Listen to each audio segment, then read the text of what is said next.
No capítulo 17 da leitura dessa semana, Jeová nos trouxe atenção a uma pessoa do passado chamado Mica e as consequências que ele trouxe para a sua vida, os problemas que ele trouxe devido à sua desobediência a Jeová. Mas o que ele fez?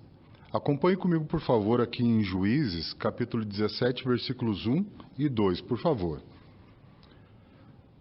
Juízes, capítulo 17, versículos 1 e 2, ele diz assim: Havia um homem da região montanhosa de Efraim chamado Mica. Ele disse à sua mãe: As 1.100 peças de prata que lhe roubaram e sobre as quais ouvi a senhora pronunciar uma maldição estão comigo. Fui eu que peguei. Então sua mãe disse: Que Jeová abençoe meu filho. Apesar da resposta da sua mãe, Mica, na verdade, ele havia cometido ou violado o 8º dos 10 mandamentos, que está descrito em Êxodo capítulo 20, versículo 15. Não furte.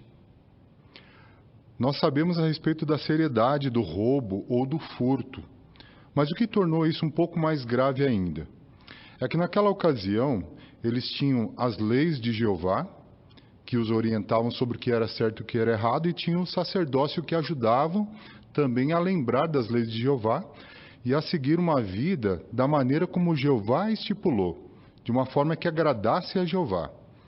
E apesar disso, ele violou também outras leis e cometeu pecados mais graves ainda, desconsiderando algumas orientações da parte de Jeová.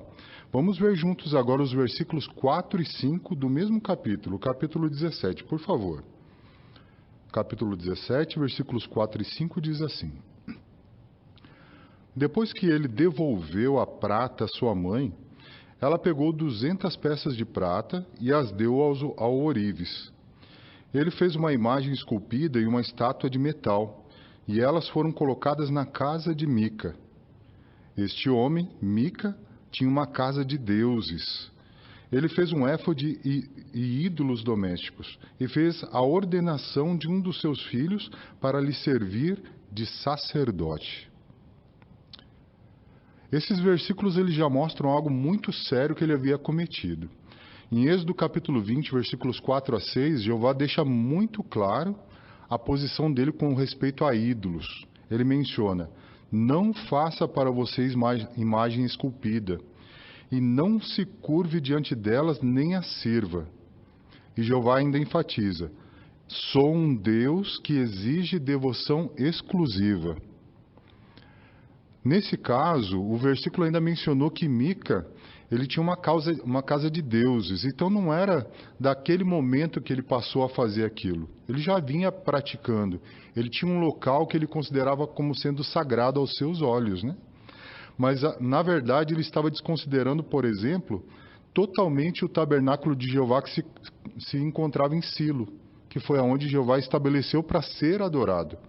Era ali que Jeová queria ser adorado, e não dessas formas como Mica vinha fazendo. Agora, ainda no versículo 12, ele foi mais além ainda. Menciona assim: Além disso, Mica fez a ordenação do levita para lhe servir de sacerdote, e ele ficou morando na casa de Mica. Os irmãos podem até perceber ali, que na palavra ordenação tem uma nota e ela menciona: encheu a mão. Ou seja, Mica havia contratado um levita para lhe servir como sacerdote. Primeiramente que o sacerdote, esse levita, ele não era da linhagem de Arão. E ele também não estava apropriado ou não estava preparado para fazer parte daquilo, para ser um sacerdote. Ele não estava apto àquilo. E também não cabia a Mica designar um sacerdote. Então, nesse caso, é interessante analisar que lá no versículo 13, Mica ainda menciona que esses atos, essas coisas que ele havia feito, ele achava que Jeová ia gostar daquilo, ia achar bom aquilo que ele havia feito. Ou seja, a gente viu uma sequência de desobediências. Mas o que isso trouxe para Mica? Qual foi a consequência disso? Agora no capítulo 18, versículos 24 a 26. Capítulo 18, versículos 24 a 26... diz assim: Ele respondeu: Vocês pegaram os deuses que eu fiz e também levaram embora o sacerdote. O que me sobrou? Então, como podem me perguntar, o que há com você? Os danitas responderam, não levante a voz contra nós, senão homens furiosos poderiam atacar vocês e isso custaria sua vida e a vida dos da sua casa. Assim, os danitas seguiram seu caminho e Mica, vendo que eles eram mais fortes do que ele, virou-se e voltou para casa. O que isso mostra? O povo de Dan, os danitas, eles haviam saqueado tudo aquilo que Mica considerava como sendo importante. Só que Mica, ele queria aquilo de volta e ele foi atrás para reclamar aquilo que ele havia perdido. Então, nesse momento, os danitas mencionaram, o ameaçaram de morte e pediram para ele parar de seguir, senão, além dele, todos os seus descendentes, sua família, seriam mortos também, né? Em resumo, Mica perdeu tudo aquilo que ele considerava ser importante. Então, ele havia perdido tudo. E sem contar que ele havia desagradado também o coração de Jeová, que é o mais sério disso tudo, né? Agora, a gente, com esse relato, a gente teve a oportunidade de ver como que esse relato mostrou que a desobediência, ela nos traz muitos problemas. Eu vou pedir agora para passar uma gravura. Observem, por favor, a gravura que está ali nas suas apostilas. Como que isso pode se aplicar a nós hoje? Nessa gravura aqui de imediato, se a gente olhar por cima, a gente já percebe. Já faz uma pergunta. Será que era essa a vida que aquela mulher gostaria de ter? Será que era isso que ela planejou para ela? Agora, uma coisa interessante nos detalhes, por exemplo, o quadro que ela está segurando na sua mão. Ali ela está com um aspecto feliz, junto com as suas irmãs, em um congresso, talvez lembrando das muitas orientações e a época que ela era feliz quando aplicava aquilo que Jeová orientava para ser feito.